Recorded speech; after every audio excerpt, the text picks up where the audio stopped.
परमशिवोऽहम् ॐ नित्यानन्द परमशिवोऽहम् ॐ नित्यानन्द परमशिवोऽहम् ॐ नित्यानन्द परमशिवोऽहम् अस्मदाचार्यपर्यन्तां वन्दे गुरुपरम्पराम् ॐ नित्यानन्द परमशिवोऽहम् ॐ உங்கள் அனைவரையும் नित्यानन्द வணங்கி வரவேற்கின்றேன். परमशिवोऽहम् உலகம் முழுவதிலும் नित्यानन्द இந்த இனிய परमशिवोऽहम् ॐ இரவு नित्यानन्द பொழுதில் परमशिवोऽहम् தமிழ் சத் சங்கத்திற்காக அமர்ந்திருக்கும் அன்பர்கள், பக்தர்கள், சீடர்கள், சன்னியாசிகள், பாலசந்தர்கள், குருகுலத்தின் யுவராஜாக்கள், யுவராணிகள், உங்கள் அனைவரையும் நித்யானந்த இணையதள தொலைக்காட்சி மூலமாக யூடியூப் நேரடி ஒளிபரப்பின் மூலமாக, முகநூல் நேரடி ஒளிபரப்பின் மூலமாக, என்லைட்டன் ஆப் செயலியின் மூலமாக, கைலாச தொலைக்காட்சியின் மூலமாக, ஹிந்துயிசம் நவ் தொலைக்காட்சியின் மூலமாக, கட் செவி மற்றும் இருமுனை காணொளி காட்சியின் வழியாக அமர்ந்திருக்கும் உங்கள் அனைவரையும் வணங்கி வரவேற்கின்றேன்.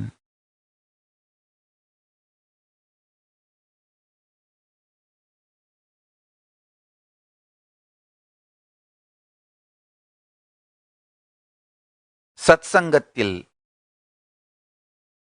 நான் சொல்ல விரும்பும் கருத்துக்களை சொல்ல துவங்குவதற்கு முன் சிறிய அறிமுகம்.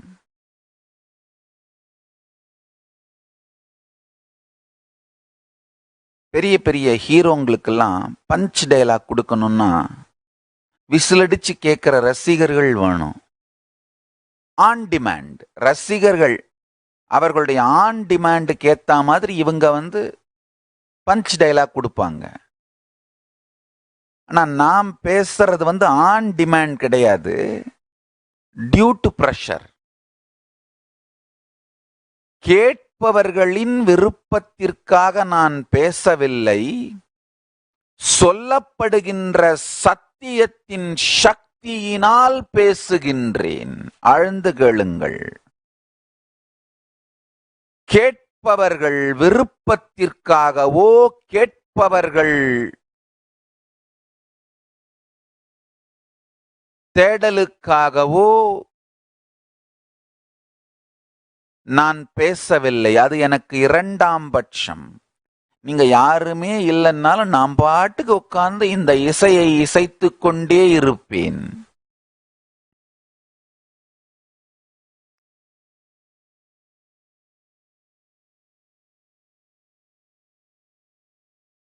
இருப்பின் சக்தியினால் இதை இசைக்கின்றேன்.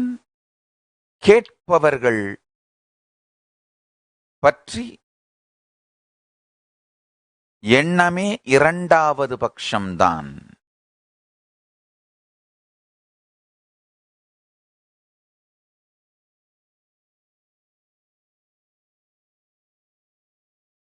பரமசிவ ஞானமும் பரமசிவ விஞ்ஞானமும் உலகத்திற்கு சொல்லப்பட்டாக வேண்டும். அதை சொல்லி வைத்து விடுகின்றேன். யாருக்கோ எங்கோ தேடலோடு இருக்கின்ற தேடலோடு வரப்போகின்ற ஜீவன்களுக்காக மொத்தமாக பேசி வைத்து விடுகின்றேன். வள்ளற் பெருந்தகையார் 100 ஆண்டுகளுக்கு முன்பு எழுதி வைத்த சத்தியங்கள், சூத்திரங்கள் இன்றும் எங்கோ தேடுதலோடு இருக்கின்ற ஒருவன் கைக்குள் தானாக சென்று சேர்ந்து கண்ணிற்குள் புகுந்து உயிருக்குள் புகுந்து உயிரையே உலுக்கி உண்மையை உணர்த்தி பசித்திரு தனித்திரு விழித்திரு என சத்தியத்தை உணர்த்தி பதவியையும் அளிக்கும் சக்தி வாய்ந்ததாக இருப்பதற்கு காரணம் இருப்பின் சக்தி வார்த்தையால் இசைக்கப்பட்டது. ஆன் டிமாண்ட் விசிலடிக்கும் ரசிகர்களுக்காக சொல்லப்படும் பஞ்ச் டயலாக் கிடையாது என்னுடைய சத்சங்கங்கள். இப்ப ரொம்ப கூல் ஆயிட்டேன். இந்த நித்யானந்த பரமசிவம் பீரியட் ரொம்ப ஜாலியா கூல் ஆயிட்டேன். நல்லா புரிஞ்சுக்கோங்க.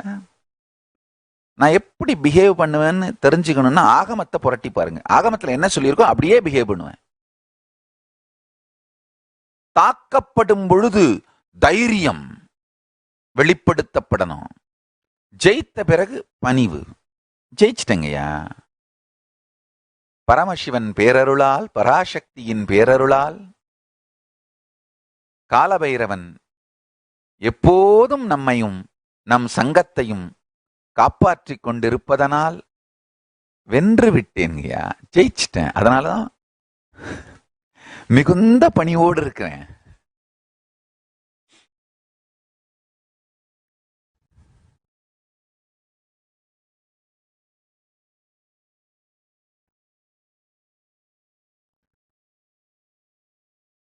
ஆழ்ந்து கேளுங்கள்.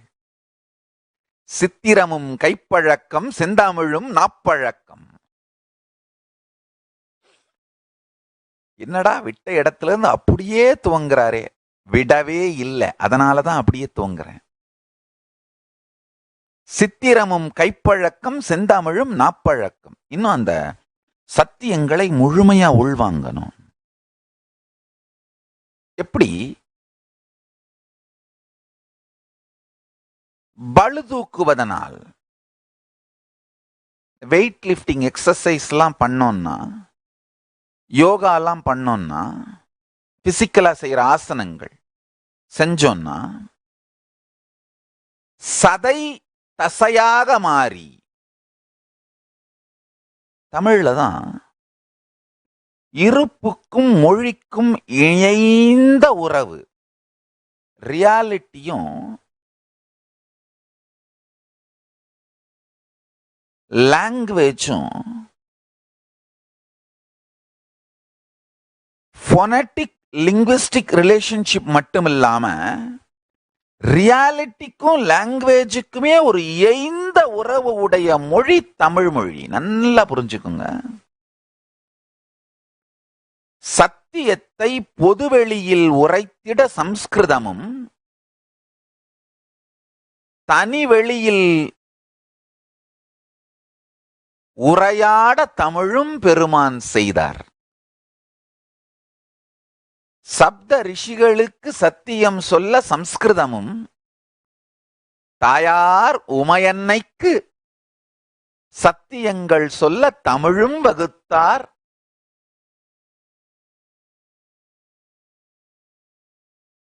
சதை தசையாகல்.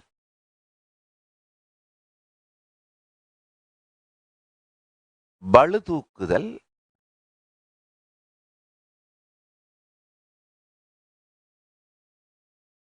யோகா, இதையெல்லாம் செஞ்சீங்கன்னா சதை தசையாகும், மசில்ஸ் பில்ட் ஆகும்.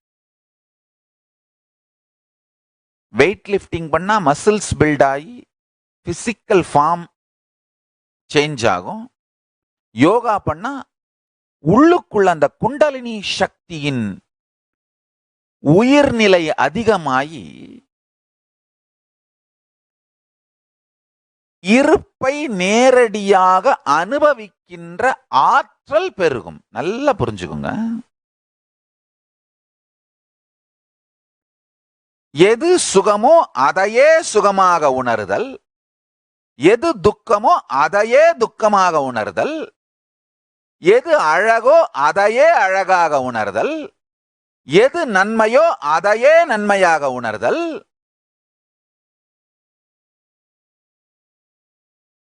மருளாது, இருளாது, பிறளாது, நேர்மையோடு, பாசத்து கலங்காது, நேர்மையோடு இருப்பை உணருகின்ற தெளிவு இந்திரியங்களுக்கு யோகத்தால் வாய்க்கும். நல்ல ஆழ்ந்து கேளுங்கள். பல நேரத்துல நாக்கு பரபரன்னு எரியற ஸ்பைசியான ஃபுட்டை டேஸ்ட்னு நம்புறோம். காரணம் என்னன்னா, நம்மையே நாம் சகித்து கொள்ள முடியாத உள்ளுக்குள் இருக்கின்ற வெறுப்பும் கோபமும் அந்த நெருப்பு அதிகமா இருக்கிறதால நாக்கு எரிய எரிய வேதனை தரும் ஸ்பைசியான ஃபுட்டை சுகம்னு நம்ப துவங்குகிறோம். இன்னும் சில ஆழமான உதாரணங்களை புரிந்து கொள்ளுங்கள். காமம் அன்பாய் பரிணமித்து மலர வேண்டிய அற்புதமான மலர்ச்சி.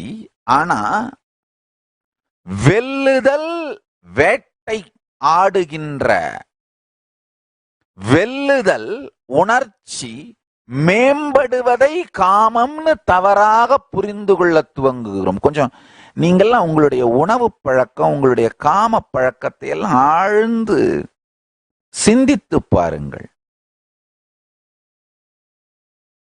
வெல்லுதல், வேட்டையாடுகின்ற வேட்கை, வேட்டையாடும் வேட்கை மிகுந்திருப்பதை உங்கள் செயலின் போக்கில் அது உயர்ந்திருப்பதை காமம் என்று நீங்கள் தவறாக நம்புவது, அதை சுகம் என்று நீங்கள் தவறாக நம்புவதே உங்கள் உடல் இந்திரியங்களுக்குள் உயிர் ஊறாது மயக்கத்தின் கருத்துக்கள் ஊறியிருப்பது. உங்களுடைய தசை நினைவு, உயிர் நினைவு, இந்திரியங்கள்ல உண்மையான சுகம் என்பது என்ன என்கின்ற அறிவு குண்டலினி சக்தி ஊறுமானால் உங்கள் காமத்தில் அன்பின் அளவு எந்த அளவுக்கு இருக்கின்றதோ அது சுகம் என்கின்ற தெளிவும் அறிவும் இருக்கும். ஒவ்வொரு முறையும் அன்பின் அளவை அதிகரிக்க உங்கள் வாழ்க்கையை செயல்படுத்துவீர்கள், செய்வீர்கள். அப்படி இல்லாம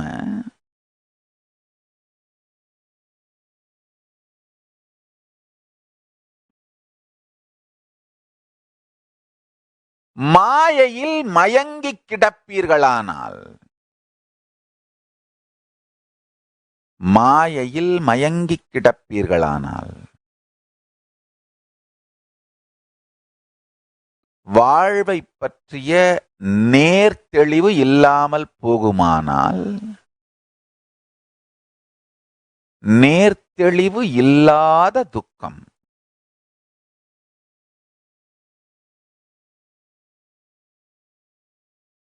வேட்கை, நல்லா புரிஞ்சுக்குங்க,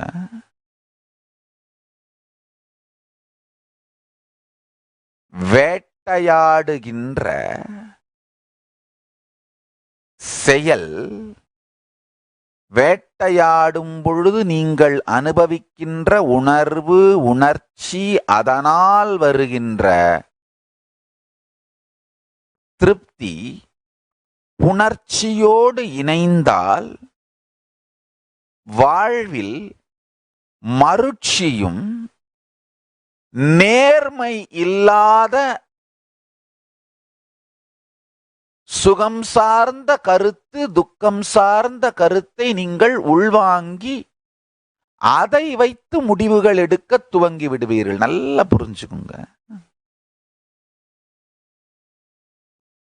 உங்களுடைய ஐம்புலன்களும் எது சுகம் எது துக்கம்ன்ற தெளிவான செய்தியை மட்டும் உங்களுடைய உயிருக்கு கொடுக்குமானால் உங்கள் வாழ்க்கையிலே துக்கம் இருக்காது. தவறான செய்தியை, தவறான தகவல்களை உங்களுடைய ஐம்புலன்கள் உங்கள் உயிருக்கு கொடுப்பதற்கு காரணம்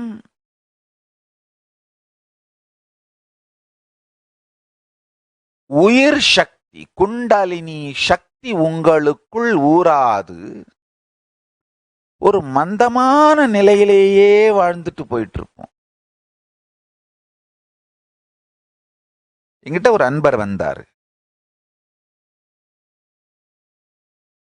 சாமி, தினம் இந்த வெண்டைக்காய் குழம்பு வச்சு அதை சாப்பிட்டு ரொம்ப வாழ்க்கையே விரக்தியாய் போயிருக்கு சாமி. நான் கேட்டேன், வெண்டைக்காய்க்கு உங்களுக்கு என்ன பிரச்சனை? இல்லை சாமி, ஒரு நாள் மதியானம் ஆஃபீஸில் லஞ்ச் பாக்ஸ் திறந்தேன், வெண்டைக்காய் சாம்பார். 2வது நாள் லஞ்ச் பாக்ஸ் திறந்தேன், அதே வெண்டைக்காய் சாம்பார். 3வது நாள் லஞ்ச் பாக்ஸ் திறந்தேன், அதே வெண்டைக்காய் சாம்பார். நான் சொன்னேன், உங்கள் மனைவி கிட்ட சொல்ல வேண்டியது தானே, அதே வெண்டைக்காயை கொடுக்க வேண்டாம், வேற வேற கத்திரிக்காய் புடலங்காய் வேற வேற சமைச்சு கொடுக்க சொல்லி. இல்லை சாமி, சமைக்கிறதே நான் தான்.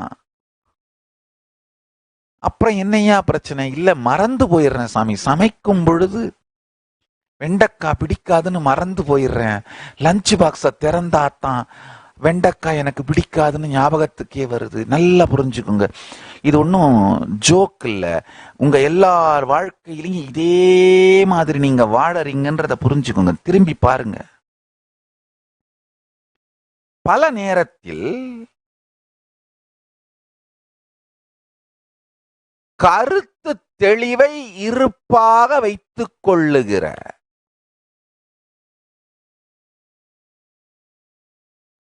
மெமரி சிப் ஃபுல் ஆயிடுது. கண்ட மெமரி எல்லாம் வச்சு, அதனால தெளிந்த அறிவை ஸ்டோர் பண்ணி வைக்கிறதுக்கு மெமரி சிப்ல இடம் இல்லை. நல்லா புரிஞ்சுக்குங்க.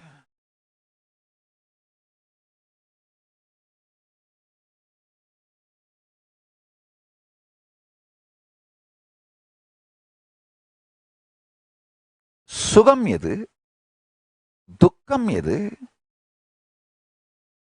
நன்மை எது, தீமை எது,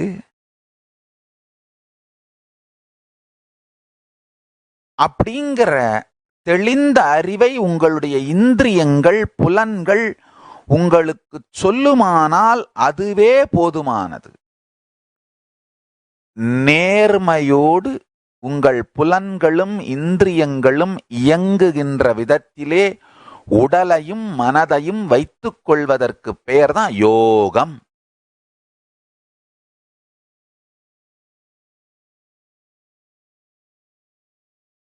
உங்களுக்குள்ள உருவாக்கப்படுற ஒரு சிக்னல்,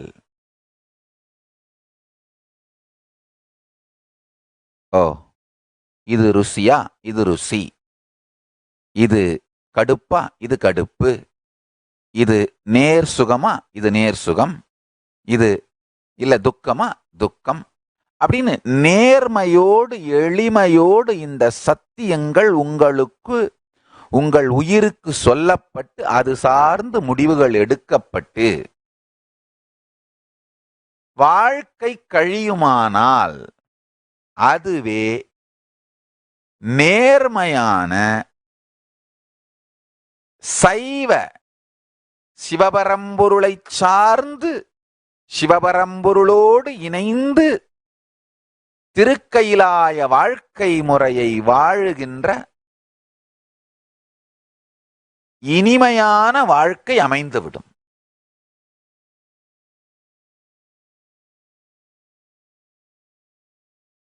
வேற ஒண்ணும் வேணாங்க, சிம்பிள் இன்டெகிரிட்டி.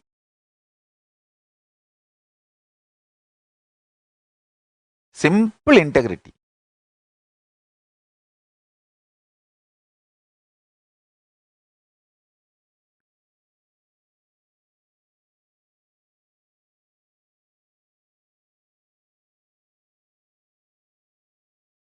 தினந்தோறும் யோகா பண்ணீங்கன்னா தோல் என்கின்ற தொடு உணர்வு என்கின்ற மிகப்பெரிய இந்திரியம் தூய்மையடைந்து விடும்.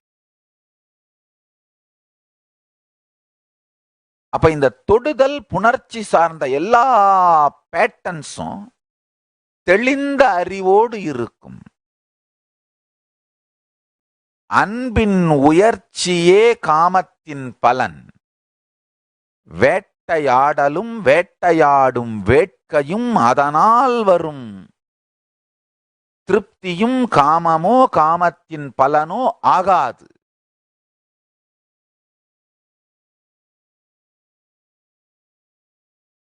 அதே மாதிரி தமிழால் இறையனார் அளித்த தமிழால் தொடர்ந்து மொழியாடல் செய்திட்டாலே நாக்கு தூய்மையடைந்து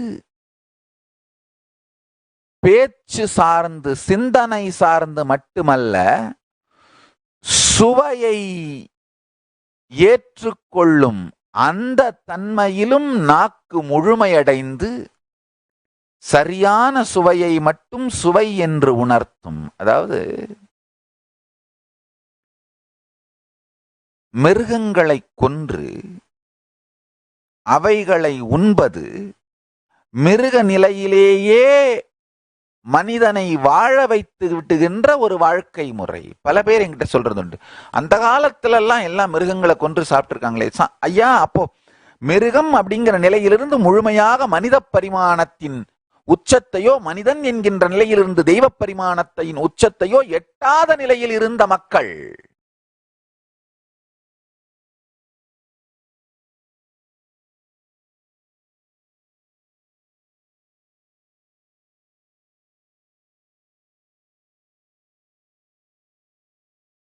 அப்படி ஓரளவுக்கு எட்டிய நிலையில் இருந்த மக்கள் கூட கடந்த காலத்தின் நினைவிற்காக ஏதோ ஒரு நாளில் ஒரு சடங்காக முன்னோர்களுக்கு செய்கின்ற மரியாதையாக செய்தார்களே தவிர தினசரி உணவு பழக்கமாக அது மாறவில்லை.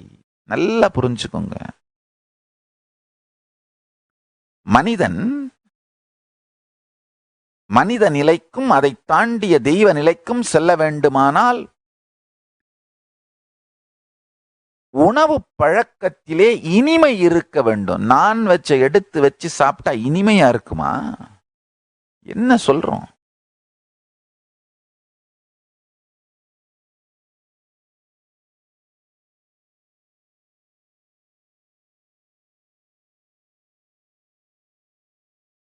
இதுல வேற இல்லாத பழமொழியெல்லாம் திருச்சி கட்டி கொன்றால் பாவம் தின்றால் போச்சு.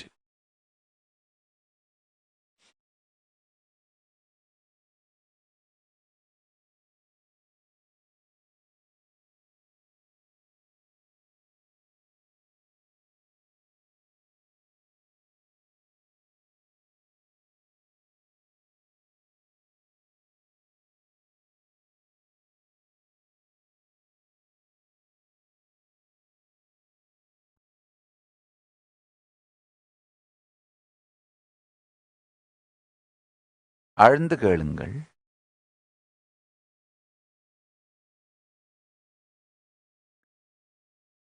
உடலுக்கும் உயிருக்கும் நன்மை பயக்கின்ற உணவுகளை மாத்திரமே ருசியானது என்று உங்கள் நாக்கு உங்களுக்கு சொல்லுமானால், அதற்காக மட்டும் உங்கள் நாவிலே எச்சில் சுரக்குமானால், நீங்கள்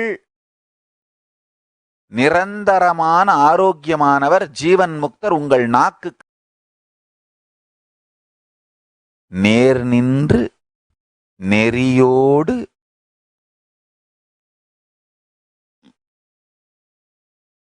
உங்கள் வாழ்க்கையில் உங்களுக்கு வழிகாட்டுகின்ற இந்திரியங்கள் எல்லாமே ஜீவன் முக்திக்கு வழிகாட்டும் தெய்வங்கள்.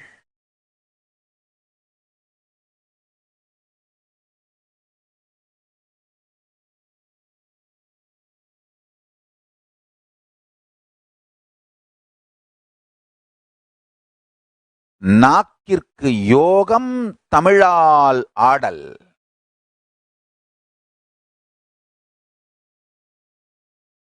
நாக்கிற்கு போகம் அறுசுவை உணவு. நாக்கின் யோகமான தமிழால் ஆடினால் நாக்கு தன் போகத்தையும் முறையாக சரியாக செய்து தானும் வாழ்ந்து நம்மையும் வாழ வைக்கும்.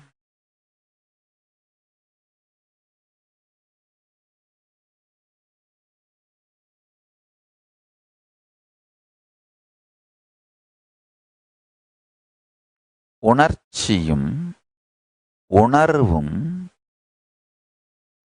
ஒன்றுக்கு ஒன்று நேர்மையோடு இருந்து சுகம் எது துக்கம் எது என்று உயிருக்கு சரியான தகவலை அனுப்புமானால் உயிர் சரியான முடிவுகளை எடுத்து நம் வாழ்க்கையை நலம் பெற வைத்து ஜீவன் முக்தியில் ஸ்திரம் பெற வைக்கும்.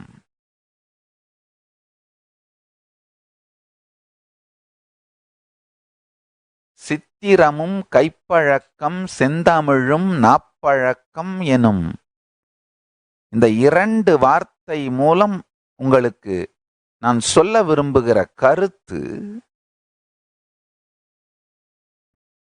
நம் இந்திரியங்கள் எல்லாம் வாழ்க்கைக்கு நேர்மையோடிருந்து எது சுகம் எது துக்கம் என்கின்ற உண்மையை திரிக்காது உள்ளபடி உயிருக்கு உரைக்குமானால் உயிர் தெளிந்த முடிவுகளை எடுத்து ஜீவன் முக்தியில் வாழும்.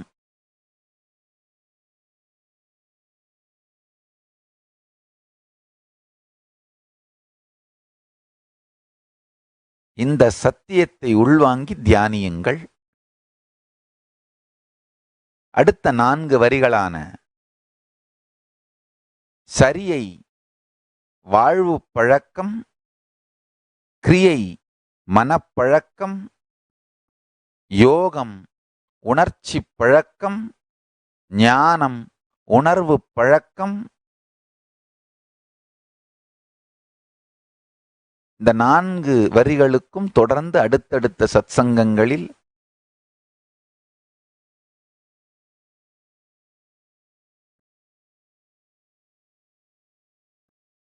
தெளிவையும் தீர்வையும் கொண்டு வருகின்றேன். தொடர்ந்து அடுத்தடுத்த சத்சங்கங்களில் பரமசிவ ஞானத்தையும் பரமசிவ விஞ்ஞானத்தையும் மேலும் விரித்து விவரிக்கின்றோம். இப்போதைக்கு நாம் எல்லோரும் நித்யானந்தத்தில் நிறைந்து நித்யானந்தத்தில் மலர்ந்து நித்யானந்தத்தில் கரைந்து நித்யானந்தமாகிட ஆசீர்வதித்து முடிக்கின்றேன். ஆனந்தமாக இருங்கள்.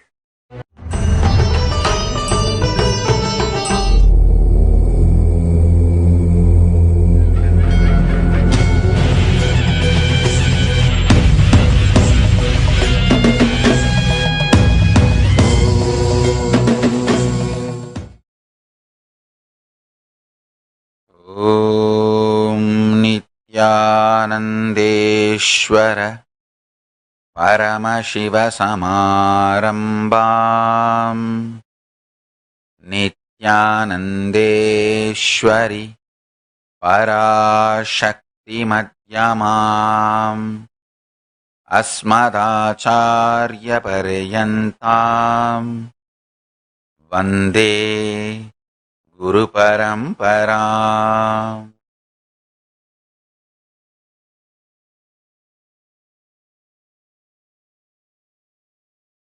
உங்கள் அனைவரையும் வணங்கி வரவேற்கின்றேன். ஆதிசைவம் சத்சங்கத்திற்காக உலகம் முழுவதிலும் இருமுனை காணொலி காட்சியின் வழியாக அமர்ந்திருக்கும் அன்பர்கள், சீடர்கள், பக்தர்கள், முகநூல் நேரடி ஒளிபரப்பின் வழியாக என்லைட்டன் செயலி, ஜீவன்முக்தி செயலி வழியாக கட்செவி வழியாக ட்விட்டருடைய தமிழ் வார்த்தை கட்செவி வழியாக மற்றும் இருமுனை காணொளி காட்சி 2-வே வீடியோ கான்ஃபரன்சிங் வழியாக அமர்ந்திருக்கும் உங்கள் அனைவரையும் வணங்கி வரவேற்கின்றேன். ஆழ்ந்து கேளுங்கள்.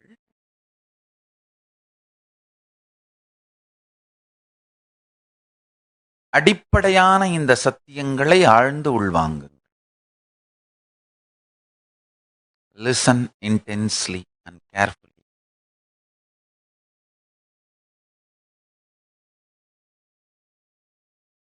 உயிரின் உயிர்ப்பு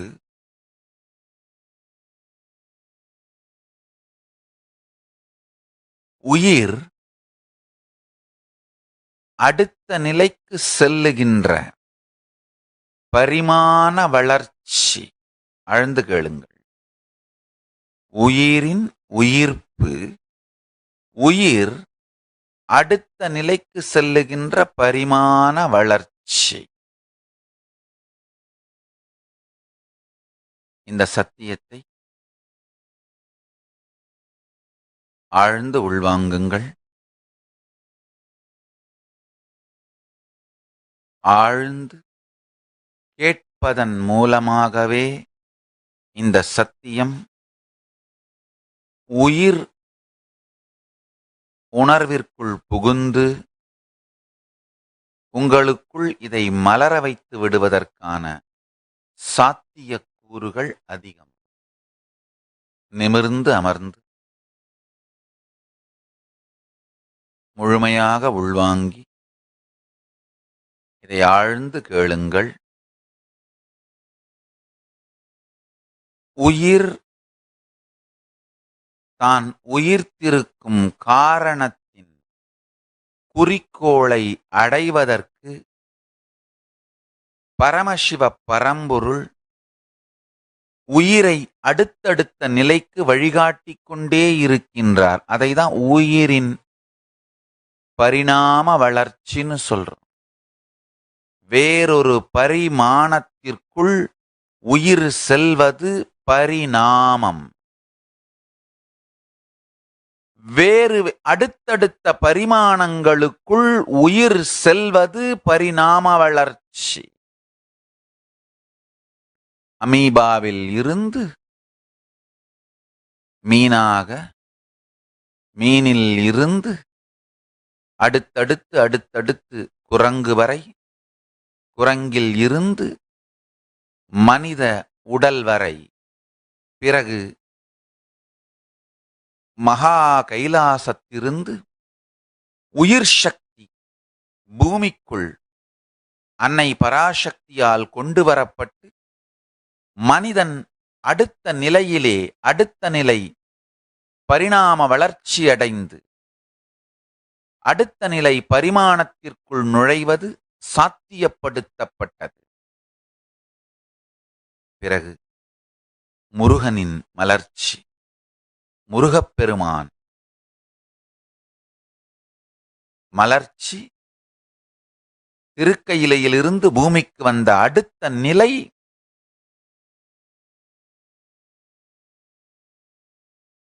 பரிணாம வளர்ச்சி. இப்பொழுது மனித இனத்தின் அடுத்த பரிமாணத்திற்குள் செல்ல வேண்டிய பரிணாம வளர்ச்சிக்கான காலம் கனிந்ததனால் அடுத்த நிலை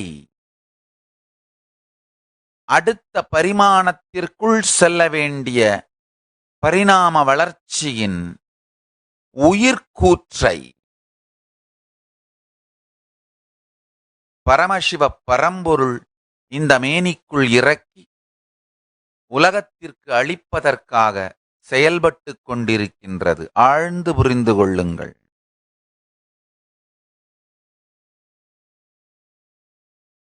உயிரை அடுத்த பரிணாமத்திற்கு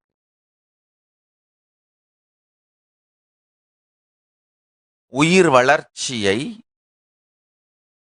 அடுத்த பரிணாமத்திற்கு கொண்டு செல்லுகின்ற அறிவியலை இவ்வுடலுக்குள் செலுத்தி இதன் மூலமாய் உலகிற்கு மலரச் செய்து கொண்டிருக்கின்றார் பரமசிவ பரம்பொருள். அமீபாவிலிருந்து மீன் வரை உலகத்திற்கே அமைதியை அளிக்க வேண்டிய அந்த பரம்பொருள், உலகத்திற்கே தெரிந்து கொண்டாடப்பட வேண்டிய அந்த பெரும்பிறவி ரகசியமாக நடத்தப்பட்டது. காரணம், அசுரர்களும் ராட்சசர்களும் உலகில் பேரமைதியும் உயிர் அடுத்த நிலை பரிணாம வளர்ச்சிக்குள் பரிமாணத்திற்குள் நுழைவதை விரும்பாதவர்கள் பெருந்தாக்குதல் நடத்தி உயிர் உயிர்ப்பதற்கு முன்பாகவே அழித்து விடுவதற்கான வாய்ப்புண்டு என்பதனால் அவர்கள் கிளப்பும் போர் பல்வேறு விதமான உயிர்ப்பலியை கொள்வதற்கான வாய்ப்புண்டு என்பதனால் அந்த நேரத்தில் தானே போரில் இறங்கி பெருமான் பரமசிவ பரம்பொருள் போர் செய்ய இயலாது, ஏனென்றால் சமாதியில் இருந்து இந்த சக்திகளை வெளிப்படுத்த வேண்டிய காரணத்தினால் மிகுந்த ரகசியத்தோடு தான் எங்கிருக்கிறோம் என்று கூட யாருக்கும் தெரியாத விதத்தில் முருகப்பெருமானை மலரச் செய்தார். ஆழ்ந்து புரிந்து கொள்ளுங்கள். இது எல்லாம் மீண்டும் நடப்பதைப் பாருங்கள். கண்திறந்து பார்த்தால் அத்துணை பேருக்கும் புரியும். நான் என்ன சொல்லுகின்றேன் என்பதும் அது இப்பொழுது நடந்து கொண்டிருக்கிறது என்பதையும் கண்திறந்து பாருங்கள், உங்களுக்கு புரியும். இந்த நேரத்தில் நான் ஆழ்ந்த சமாதியில் இருந்து இந்த சக்தியை வெளிப்படுத்தி இந்த ஞான மண்டலத்தை பூமிக்குள் பிரதிஷ்டை செய்ய வேண்டிய கடமையை செய்து கொண்டிருப்பதனால் நேரில் போரில் நின்று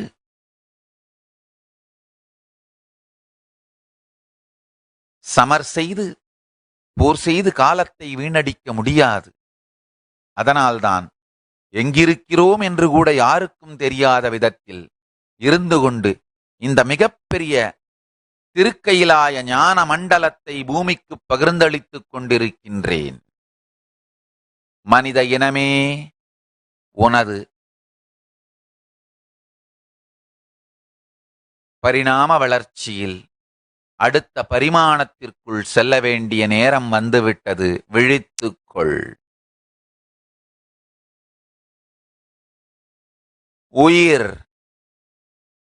உயிர்த்தெழுந்து ஜீவன் முக்த நிலை தாண்டி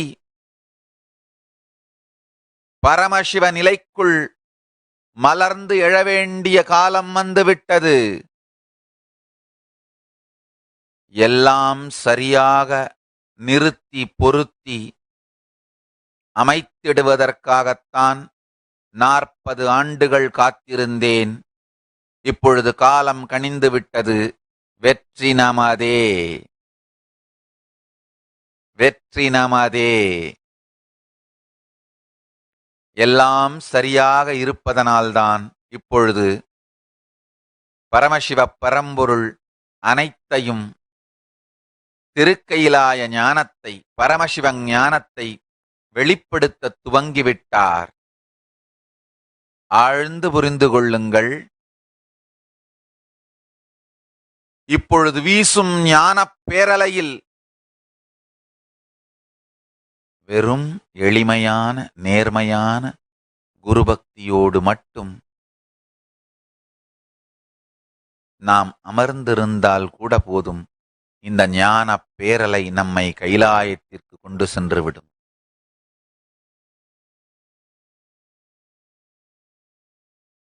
லட்சக்கணக்கான பேர் பரமசிவ சக்திகளை வெளிப்படுத்தப் போகிறீர்கள். பரமசிவ ஞானத்தை வாழப்போகிறீர்கள்.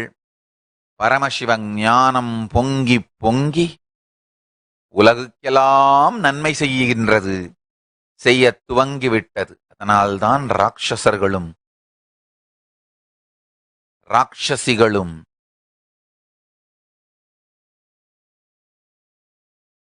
அசுரர்களும் நடுநடுங்குகின்றார்கள். முருகப்பெருமான் மலரும் பொழுது சூரபத்மன் தங்கை என்னவெல்லாம் பாடுபட்டாள் முருகப்பெருமான் நிகழ்ந்து விடாமல் பார்த்துக் கொள்வதற்காக. ஆனால் அதிர்ஷ்டவசமாக முருகப்பெருமான் நிகழ்ந்தருளினார். இப்பொழுதும் பேர் அதிர்ஷ்டவசமாக பரமசிவ பரம்பொருள் இந்த பரமசிவ ஞானத்தை வெற்றிகரமாக அளித்து விட்டது. வெற்றிகரமாக பரமசிவ ஞானம் மலர்ந்து விட்டது. இதற்கு மேல் இதை உலகிற்கெல்லாம் கொண்டு சென்று சேர்க்க வேண்டியது மட்டுமே. நன்றாக புரிந்து கொள்ளுங்கள். அன்றிலிருந்து இன்று வரை இதே கதைதான் நடக்கின்றது. பரமசிவன் முருகனை அவதரிக்க வைக்கும் பொழுது தேவர்களை காப்பதற்காகத்தான் அவதரிக்க வைத்தார். ஆனால் அசுரர்கள் எந்த அளவுக்கு வேகமாக முருகனை அழித்து விட வேண்டும் என்று போராடினார்களோ அதில் 10ல் 1 பங்கு கூட தேவர்கள் முன்வந்து முருகப்பெருமானை காப்பாற்றவில்லை. பயந்து நடுநடுங்கி ஓடி ஒளிந்து கொண்டு விட்டார்கள். முருகன் வளர்ந்து நம்மை காக்க வரும்பொழுது அப்ப தேவைப்பட்டால் முருகன் இந்த பிரச்சனையில சர்வைவானா வேணா போய் ஒட்டிக்கலாம். அது வரைக்கும் நாம தூரமாவே இருக்கலாம். யாருக்கு தெரியும் என்ன நடக்கும்னு. பார்வையாளர்களாக பயந்தாங்குள்ளிகள் ஓடி ஒளிந்து கொண்டு விட்டன. நன்றாக தெரிந்து கொள்ளுங்கள்.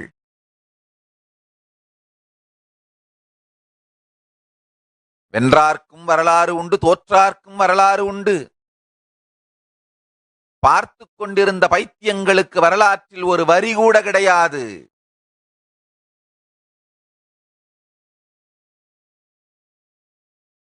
இறங்குங்கள், இறங்குங்கள் இந்த ஞானப் போரில். வென்றாலும் வரலாறு உண்டு, தோற்றாலும் வரலாறு உண்டு. வென்றாலும் கைலாசம் உண்டு, தோற்றாலும் கைலாசம் உண்டு. பரமசிவன் பக்கத்திற்கு பலமாக இறங்குங்கள் இந்த பெரும்போரிலே. பரமசிவன் ஞானத்தை உலகிற்கெல்லாம் கொண்டு சேர்ப்போம். பரமசிவ சேனையாக மாறுங்கள். நன்றாக புரிந்து கொள்ளுங்கள். தேவர்கள் ஓடி ஒளிந்து கொண்டதனால் தாயார் தன் சலங்கையிலிருந்து மணிகளை உருட்டிவிட நவ மணிகளும் வீரர்களாய் எழுந்து நின்று அவைதான் முருகனுக்கு தோள் கொடுத்தன. பெருமானின் ருத்ர கன்னிகைகளான கார்த்திகை பெண்கள்தான் முருகப்பெருமானுக்கு பாலூட்டி வளர்த்தார்கள். என் ருத்ர கன்னிகைகளும் என் நவவீரர்களும் தான் இப்பொழுதும் என்னுடன் நிற்கப் போகிறார்கள். என் பரமசிவ சேனைதான் என்னோடு நிற்கப் போகிறது. யாருக்காக இந்த பெரும் செயலை நான் செய்கிறேனோ அவர்கள் என்னோடு நிற்பார்கள் என்று நான் நம்பவில்லை. அன்று தேவர்கள் ஓடி ஒளிந்தது போல தேவர்களுக்காக முருகன் பிறந்தாலும் தேவர்கள் துணை நின்று காக்கவில்லை, ஓடி ஒளிந்தார்கள் தங்களை காத்துக்கொள்ள. அதேபோல் இந்துக்களுக்காக இந்த மிக பெரும் ஞானப் போரை நான் நிகழ்த்துவது உண்மை என்றாலும் இந்துக்கள் என்னோடு நிற்பார்கள் என்று நான் நம்பவும் இல்லை, எதிர்பார்க்கவும் இல்லை. என் ருத்ரகன்னிகைகளும் என் பரமசிவசேனை வீரர்களும் என்னுடன் நின்றால் போதும். அவர்கள் மூலமாக இந்த ஞான கர்ப்பத்தை மலர வைத்து பரமசிவன் ஞானத்தை உலகிற்கு அளித்து விடுவேன். அளிக்கும் பொழுது இதை விருந்துண்டு வாழ்வை வளமாக்கிக் கொள்வதற்கு வருவார்கள் இந்துக்கள். அப்பொழுதாவது வரட்டும். ஆழ்ந்து புரிந்து கொள்ளுங்கள். முருகன் மலர்ந்த பொழுது எது நடந்ததோ மீண்டும் அதுவேதான் நடக்கின்றது. இதை வைத்து தெரிந்து கொள்ளுங்கள். மீண்டும் முருகன் மலர்ந்து கொண்டிருக்கின்றான். அடுத்த பரிமாணத்தில், பரிணாம வளர்ச்சியின் அடுத்த பரிமாணத்தில் பரமசிவன் ஞானம் மலர்ந்து கொண்டிருக்கின்றது. பரமசிவ சேனையின் வீரர்களாய் மாற நினைப்பவர்கள் எல்லோரும் வீறு கொண்டெழுங்கள். பரம்பொருள் பரமசிவம் வாழ்க்கையின் அடுத்த பரிமாணத்திற்கான சாத்தியக்கூறை, இந்த பரமசிவன் ஞானத்தை, பரமசிவ சக்திகளை உலகிற்கு தந்துவிட்டது. அதை தன் உயிரில் வாங்கி தன்னையும் மலர்த்திக் கொண்டு உலகையும் மலர்த்துவதற்கு பரமசிவ சேனைக்கு தோள் கொடுக்க தயாராக இருக்கும் வீரர்கள் புறப்படுங்கள். நான் வீர உரையாற்றவில்லை, சத்தியத்தை வாழ்வதற்கு தயாராக இருக்கும் என் சேனைக்கு அறைகூவல் விடுக்கின்றேன். என் சேனைக்கு அழைப்பு விடுக்கின்றேன். வீறு கொண்டு எழுந்து வா, காப்போம் பரமசிவன் ஞானத்தை. பரமசிவன் ஞானத்தையும் பரமசிவ சக்திகளையும் காப்போம், உலகிற்கெல்லாம் அளிப்போம். நன்றாக புரிந்து கொள்ளுங்கள். நீங்கள் எந்த பெரிய தியாகத்தையும் செய்துவிட வேண்டியதில்லை. சத்தியத்தை தெளிவோடு, டெல்யூஷன் இல்லாம, மாயை இல்லாம பார்த்தீர்களானால் போதுமானது. ஒரு மனிதனுக்கு மிகப்பெரிய கொடுமை என்ன தெரியுமா? அவனுக்கு நல்லது எதுவோ அதை வாழறது கஷ்டம்னு அவன் நம்ப ஆரம்பிக்கிறது தான். எதற்கு வேண்டுமானாலும் விடிவு உண்டு, மாயைக்கு, மயக்கத்திற்கு விடிவு இல்லை. நல்லா புரிஞ்சுக்கோங்க. நல்ல அறிவு மலரும் முன்பாக மாயமான சில பழக்கங்களிலே மனம் சிக்கிவிட்டு நல்ல வாழ்க்கை முறை கஷ்டம்னு நம்ப துவங்கிறது தான் மயக்கம், டெல்யூஷன். அதாவது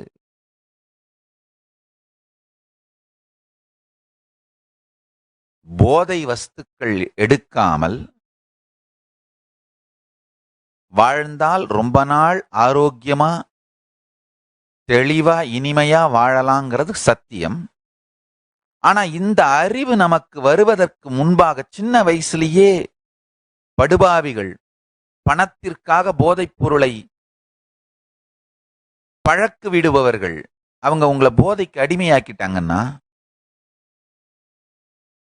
போச்சு.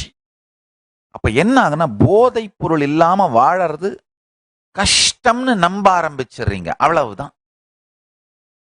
அந்த மயக்கம் வந்து விட்டால், நல்லா புரிஞ்சுக்கோங்க, நல்ல சரியான நேர்மையான வாழ்க்கை முறை கஷ்டம்னு நம்பின உடனேயே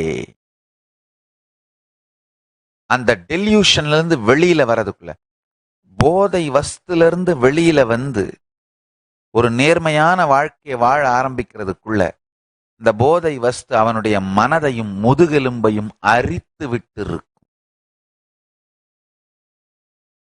அதே மாதிரிதான் சைவ உணவு. சைவ உணவு வாழ்க்கை முறை கஷ்டம்னு நீங்க நம்பிட்டீங்கன்னா போச்சு. அந்த நம்பிக்கை வர்றதுக்கு முன்னாடி, சைவ உணவு வாழ்க்கை கஷ்டம்ன்ற நம்பிக்கை வர்றதுக்கு முன்னாடியே சைவ உணவு வாழ்க்கை உங்களுக்கு அளிக்கப்பட்டு விட்டால் அதுதான் வாழ்க்கையின் வெற்றி. போதை வஸ்துக்கள் இல்லாமல் வாழ்வது கஷ்டம்ன்ற நம்பிக்கை உங்களுக்கு வர்றதுக்கு முன்னாடியே போதை வஸ்து இல்லாத வாழ்க்கை முறை உங்களுக்கு அளிக்கப்பட்டு விட்டிருந்தால் அதுதான் வாழ்க்கையில வெற்றி. நன்றாக புரிந்து கொள்ளுங்கள். பரமசிவ பரம்பொருள் தன் 6 முகங்களையும் திறந்து, முகங்களின் 3வது கண்ணை திறந்து, நெற்றிப்பொறிகள் கலந்து 6 முக பரம்பொருளாக உயிரின் உயிர்ப்பு பூமிக்குள் வந்துவிட்டது. அப்ப உட்கார்ந்த அதை ஏன் பொழுதே உடம்பில் நீரு பூசுங்கள், செத்து சுடுகாடு